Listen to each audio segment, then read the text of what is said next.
to check out another AD tour. Today I'm looking at Sofia's stunning Los Angeles home. So let's take a look. Bienvenidos a mi casa, AD. Good to see you.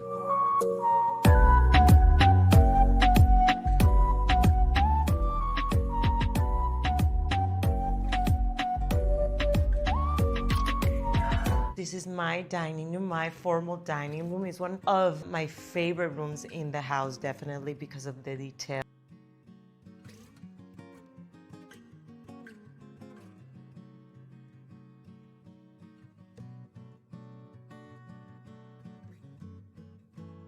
Ceiling work like that, I highly suggest taking a look at rebelwalls.com.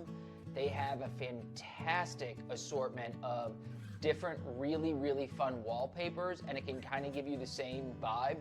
I think a lot of the times people overlook the ceiling or think the ceiling's going to feel like it's shrinking if it's, painted a color, if there's wallpaper on it, but it in fact does the opposite. It really does bring a whole new element to your space.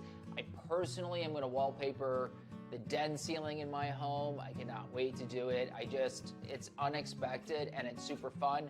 Other thing that she said in the details, it's so true. You look at that china, it tells a story, and I think that's important. It invokes a feeling that she wants to bring to that dining table. So don't just buy crap. Think about where you're purchasing your servingware from, your dishes. You want it to tell a story. There's so many great places. I did a post recently about how I like to purchase mine from World Market because I like the white. It's simple to add on to.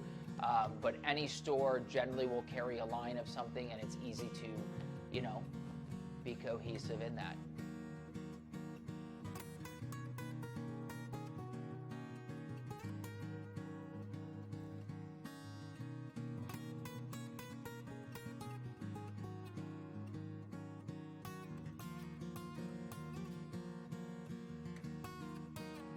That kitchen's really nice. There's a lot of restraint in the design, and I think there's a lot of simplicity in it, and it's working. The stove clearly is the centerpiece, and so if you're looking to spend money somewhere, you can spend money on a stove. You can also do something cheaper that still looks nice. There's so many brands, Z-Line, Kutch, they all make those industrial looking appliances. I like the panel front fridge. That's a nice detail in the space. It looks like that fridge is very massive, and so putting the panel front on it tones down, the amount of stainless steel that is in the kitchen. I think there's a lot of cabinets, but because the oven is such a moment and the way they did the vent hood is such a moment, it does break it up and it's nice.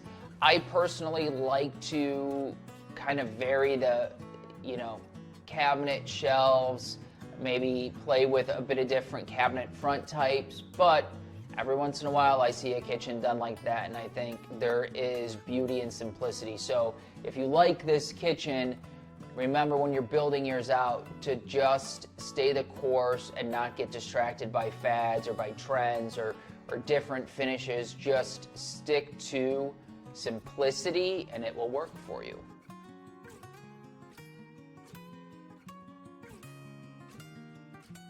Here we are at the family room, and way in the back is the formal living room. I love it because they all open to the backyard, which is my favorite thing about the house.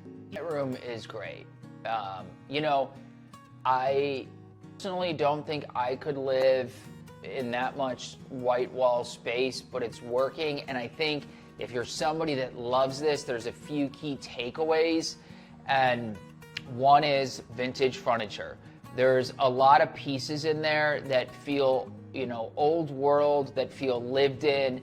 The rug, great rug collections at Lulu in Georgia that are not going to break the bank, that are going to have that vintage feel. Those sofas are very simple. Really these vintage wood furniture pieces that are making the statement. And then, there's a beautiful chandelier that's sort of anchoring that room. And I love it. It's very California, the indoor outdoor living. So if you like this, neutrals. The colors are really soft, and vintage furniture pieces. By nature, we always are out there like, I want something new. I want it, you're looking at these stores that only are selling newer, more modern looking things and wondering why, if your home's not feeling like it's telling a story, a lot of the times it's missing something vintage, and this room has a lot of that. It's also got a lot of fourth layer, which is great. Something tells me that coffee table was curated to specifically look like that, and it's working. So if you guys want to send me something, send me a bird made out of crystal. It's really funny. One of my crystal birds might not be your thing, but the takeaway there is something that is your thing. People get so hung up on, is this in style? Is this what I should be putting out? Is this what's hot right now? And just do what you like.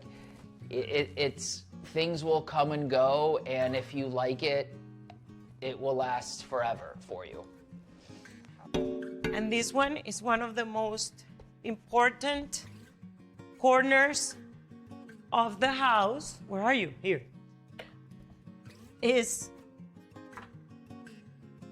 where happiness lives, the bar. What do you want? I like that bar moment. If you can't do a built-in bar at your home, there's still some great bar cabinets you can get. There's one behind me at the end of this shot. That was from CB2. And it's nice. Even if you are not a drinker or a big drinker, it's always nice to have different spirits readily available for your guests. And I think having them done in a pretty way is the best way to do it. That is nice because you can close the door. But again, if it's not something you can afford, get yourself a great bar cart that you can still close up, or a hutch that you can use as a bar space, and it just makes people feel welcome in your home.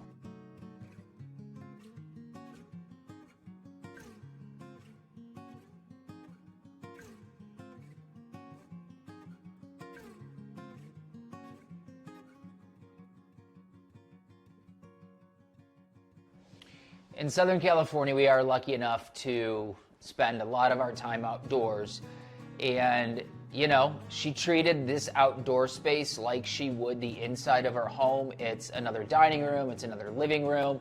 There's hanging light fixtures, there's fourth layer stuff. So if you're doing your backyard and you're trying to figure out how to make it work, think of the sections and the way that you entertain, have that dining, that seating, the cooking area. It takes effort. Even in Southern California, we still have to, clean our outdoor furniture and wash the cushion covers and all of that. But it's worth it. It can be another room for your home, especially if you're in a place where you have a large backyard. Pour concrete slab down, put some stone down, some tile, whatever, define your areas. And I think I've said it before, article.com's got a lot of great outdoor furniture for a good price. I love CB2 stuff. There's a ton of stuff on Wayfair. We'll link a couple of these below. If you've got questions about outdoor furniture or you want more opinion on it, let me know, because I've got plenty.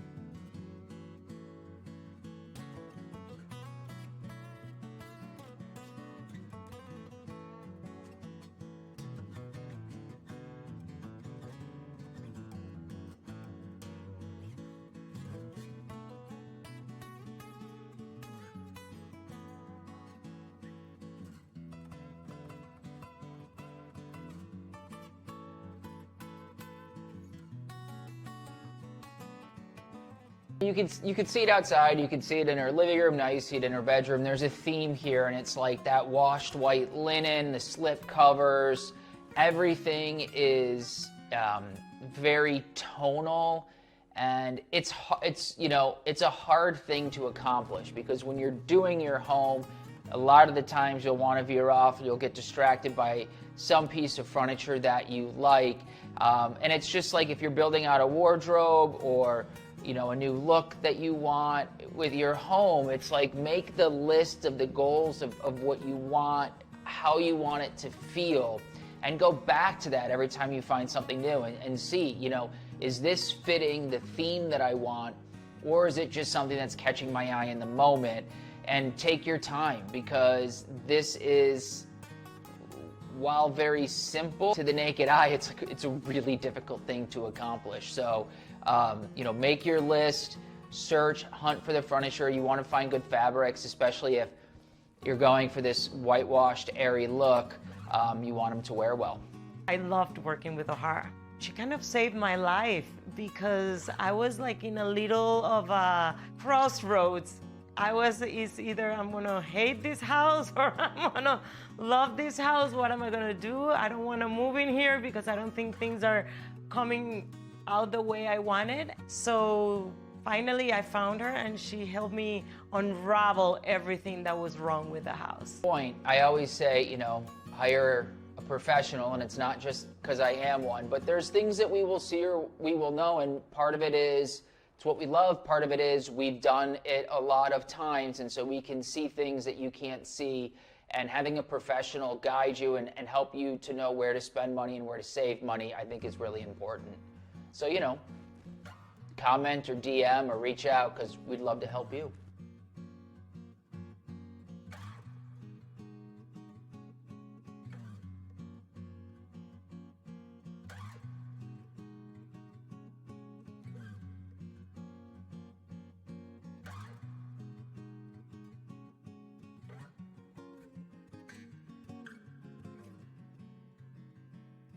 So let's talk closets for a minute. I do love the Container Store. I use the Alpha system there a lot.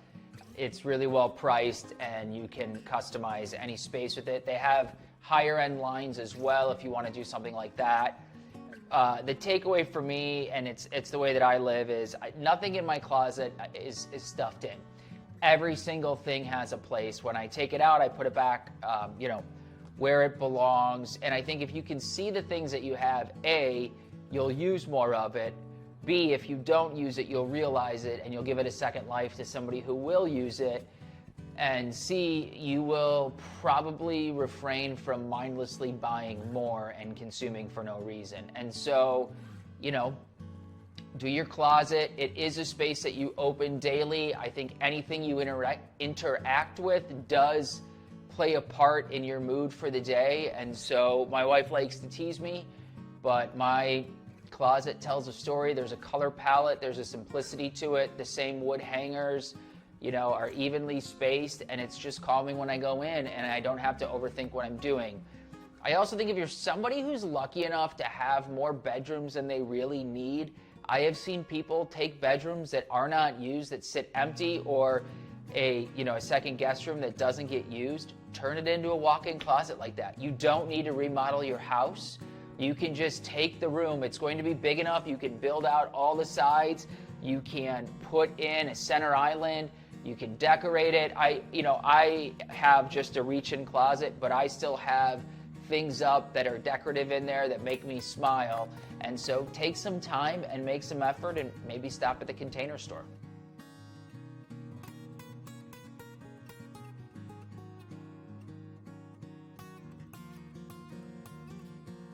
I guess that's it. I hope you enjoyed this one and that you felt like you got some tips or tricks. Like, subscribe, please. I'm going to keep doing more of these. If you have questions, drop a comment below, and I will see you on the next one.